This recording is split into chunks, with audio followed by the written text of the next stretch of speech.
Salut! Après le 12 mm de Seven Artisan que je vous ai présenté il y a quelques temps, voici le 10 mm.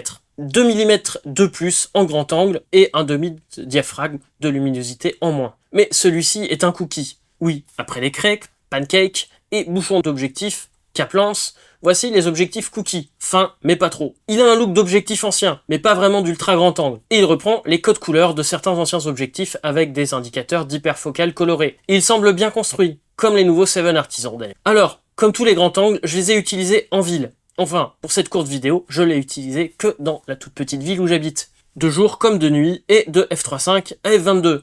Comme ça, vous aurez un aperçu complet. Bon, sur Nexus 7, les angles ne sont pas parfaits. Par contre, il y a beaucoup de détails au centre. Et on a un début de color shift, des couleurs qui dérivent sur les bords. En noir et blanc, ça pose pas problème. En couleur, ça peut être un poil embêtant.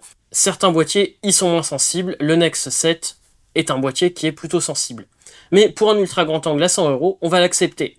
Surtout qu'il est super pratique et prend très peu de place comparé à son alter ego de ses voisins en face de chez TT Artisan, qui lui est énorme. Mais en effet, il est à f2. Dès qu'on ferme, on a, comme sur le TT Artisan d'ailleurs, un effet de starburst. Donc du plus bel effet. Cet effet d'étoile qu'on a sur les lumière importante. Et pour 100 €, c'est sûr qu'il n'est pas parfait, mais il permet quand même de faire des superbes images créatives sans s'exploser le dos, ni trop vider le portefeuille. Donc oui, pour moi, je le conseille, et Seven Artisan ne m'a pas sponsorisé cette fois-ci. Je l'ai acheté vraiment avec mon propre argent, et je vous dis, eh bien, à très bientôt pour une nouvelle vidéo, et peut-être la vidéo complète sur cet objectif. À bientôt, salut!